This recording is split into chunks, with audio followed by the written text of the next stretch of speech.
Praise the Lord friends. இன்றைக்கும் நம்ம தியானிக்க வேண்டிய வசனம் அப்போஸ்தலர் 21:11.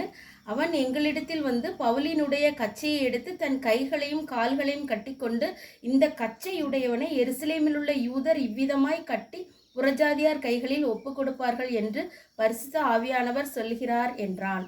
ஆமாம் ஃப்ரெண்ட்ஸ், கர்த்தரோட பிள்ளைங்களுக்கு, ஊழியக்காரங்களுக்கு எல்லா நாளுமே வந்துட்டு ஸ்மூத்தாக இருக்கும் அப்படின்னு சொல்ல முடியாது ஃப்ரெண்ட்ஸ். கர்த்தரோட பிள்ளைங்களுக்கு நிறைய காரியங்களில் புறஜாதியார் கைகளில் ஒப்பு கொடுக்கப்பட்டு அவங்க அது மூலமாக கர்த்தரை மகிமைப்படுத்துகிற அந்த நாட்கள் கூட இருக்கும் ஃப்ரெண்ட்ஸ். அதனால் நம்ம வந்து ஊழியம் செய்கிறவங்க, ஊழியக்காரங்க, கர்த்தரோட பிள்ளைங்க, விசுவாசிக எப்பயுமே வந்துட்டு கர்த்தருக்காக துன்பம் அனுபவிக்கிறதுக்கு பரிசுத்த ஆவியானவர் நடத்துகிற பாடுகளுக்குள்ளேயும் போகிறதுக்கு நம்மளை நாமளே ஒப்பு கொடுக்கணும் ஃப்ரெண்ட்ஸ்.